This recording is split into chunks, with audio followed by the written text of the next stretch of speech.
Hello दोस्तों, मैं संजीत कुमार आपके अपने YouTube channel Sunny sir class 12 पर आपका स्वागत करता हूं। आज मैं आपको बताने वाला हूं कि लेसन 1 में कौन कौन से ऐसे महत्वपूर्ण प्रश्न हैं जो आपके एग्जाम में आ सकते हैं। क्योंकि चैप्टर तो मैंने आपके लिए समाप्त कर दिया, अब है कि लेसन 1 में कौन कौन महत्वपूर्ण प्रश्न है। ऐसा मैं क्यों कर रहा हूं? क्योंकि मैंने आपसे वादा किया था कि मैं आपको पूरा फिजिक्स का बहुत अच्छे से तैयारी करवाऊंगा। इसके लिए लेसन 1 तो हम आपके लिए ख़त्म कर दिए, लेकिन उसमें कौन कौन इम्पोर्टेंट है अब मैं वो बताने वाला हूं। और उसके बाद जो है आपका 2 से 3 दिन के अंदर में लेसन 1 के फिजिक्स का ऑब्जेक्टिव टेस्ट होने वाला है, वो भी लाइव। तो लाइव टेस्ट के लिए आप लोग तैयार हो जाइए, क्योंकि मैं आपके लिए टेस्ट सीरीज लेकर के आ रहा हूँ लेसन 1 का, जिसमें आपको लाइव आकर के आंसर देना है। इसके लिए आप क्या कीजिए कि सबसे पहले लेसन 1 का जो मैं पीडीएफ अपलोड करने वाला हूं, उसको आप नोट करके 3 से 4 दिन में रेडी हो जाइए और पूरा अच्छे तरह से पढ़ लीजिए। जो मैं क्वेश्चन बताने वाला हूं, क्वेश्चन जो है सब्जेक्टिव है आपका, यानी कि 2 नंबर वाला और 5 नंबर वाला। ऑब्जेक्टिव टाइप क्वेश्चन के लिए जितना भी हम नोट्स आपको प्रोवाइड करेंगे और उसमें जो भी नोट होगा, पॉइंट करके नोट जो भी लिखा होगा, तो उस नोट को आप पढ़ लीजिएगा। क्योंकि जो हम नोट करके लिखे हैं ना, तो वही नोट सब ऑब्जेक्टिव क्वेश्चन है जो आपके एग्जाम में आते हैं, और उसी में से हम भी आपसे प्रश्न पूछेंगे, तो आपको खुद ही समझ में आ जाएगा कि कौन आपके लिए इम्पोर्टेंट है। तो चलिए, वो कौन से प्रश्न है जो हम आपको बताने वाले हैं। ऐसे तो मैंने इसको बहुत मेहनत से लिखा है आप लोगों के लिए। देखिए, पहला क्वेश्चन जो है, इसमें आवेश संरक्षण के सिद्धांत याद कर लेना है। आवेश संरक्षण के सिद्धांत लिखिए और उदाहरण दीजिए। तो आवेश संरक्षण के सिद्धांत लिख लीजिएगा और उसका 3, 4, 5 को कम से कम उदाहरण दे दीजिएगा, क्योंकि यह क्वेश्चन 5 नंबर में भी आता है और 2 नंबर में भी आता है। 2022 के एग्जाम में आपका आया था 2 मार्क्स में आया था। एक बार 2019 में पूछा था, 5 मार्क्स में पूछा था, लेकिन उस सप्लीमेंट्री एग्जाम होता है उसमें पूछा था। फिर उसके बाद है कि विद्युत आवेश का परिभाषा लिखें, मात्रक लिखें, बीमा लिखें और ये बताएं कि सदिश राशि है कि अदिश राशि है। उसके बाद तीसरा क्वेश्चन है कि आवेशन की तीनों विधियों का वर्णन करें। कौन कौन विधि है भाई?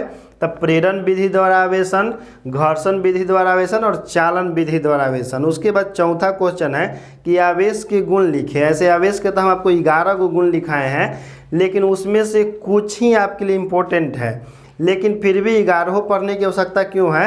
क्योंकि आवेश के गुण से हर साल एक ना एक ऑब्जेक्टिव क्वेश्चन उठा लेता है, कभी कभी उसके 2 नंबर वाला भी उठा लेता है। इसलिए आपको आवेश के पूरा गुण पढ़ना पड़ेगा, लेकिन कम से कम 2 को या 3 को जरूर याद रखिएगा, और ऑब्जेक्टिव के लिए बाकी सब पढ़ लीजिएगा। उसके बाद देखिए, चौथा क्वेश्चन है कि आवेश का क्वांटमीकरण किसे कहते हैं, क्वांटाइजेशन ऑफ चार्ज किसको कहते हैं।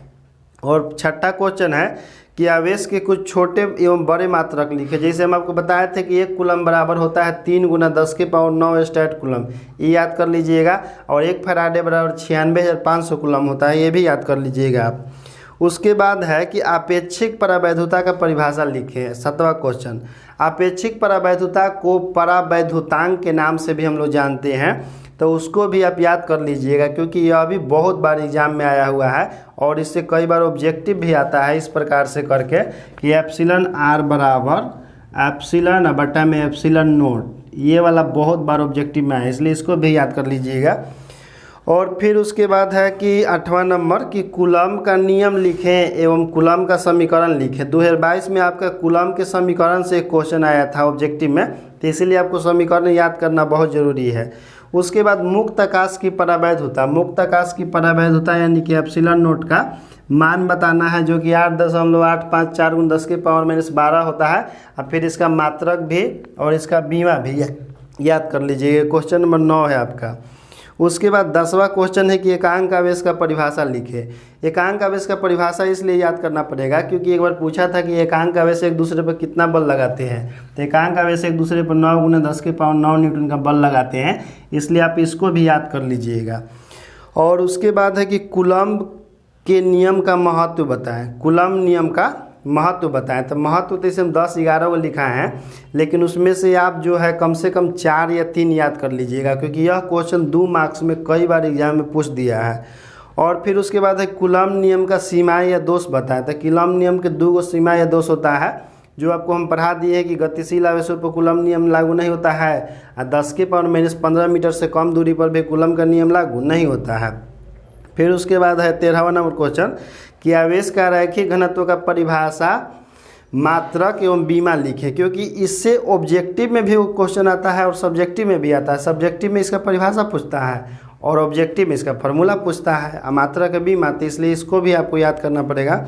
14 नंबर क्वेश्चन है कि आवेश का पृष्ठ घनत्व का परिभाषा मात्रक एवं बीमा लिखें, तो इसको भी याद कर लीजिएगा क्योंकि इससे अभी तक ले 3-4 बार क्वेश्चन एग्जाम में आ चुका है, ऑब्जेक्टिव भी और सब्जेक्टिव भी।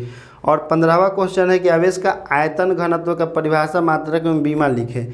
यह जो क्वेश्चन हम आपको बताएं यह हम आपके इस अपलोड भी कर देंगे वीडियो के साथ है या अलग से वीडियो बना करके, लेकिन याद जरूर कर लीजिएगा, अच्छा से पढ़ लीजिए, आपका पूरा लेसन 1 दम कंप्लीट हो जाएगा। और फिर एक बार कम से कम क्वेश्चन में बना करके देखिएगा, कम से कम 2022 वाला जो सेट है ना, तो उससे कम से कम तो आप 10 या 12 नंबर के बना दीजिएगा। केवल किस कारण से? लेसन 1 पढ़ने के वजह से। तो सोचिए कि 24 और जो लेसन इसमें है बहुत सारा, वो सब पढ़ाएंगे तो क्या होगा, 100 में 100 कवर हो जाएगा।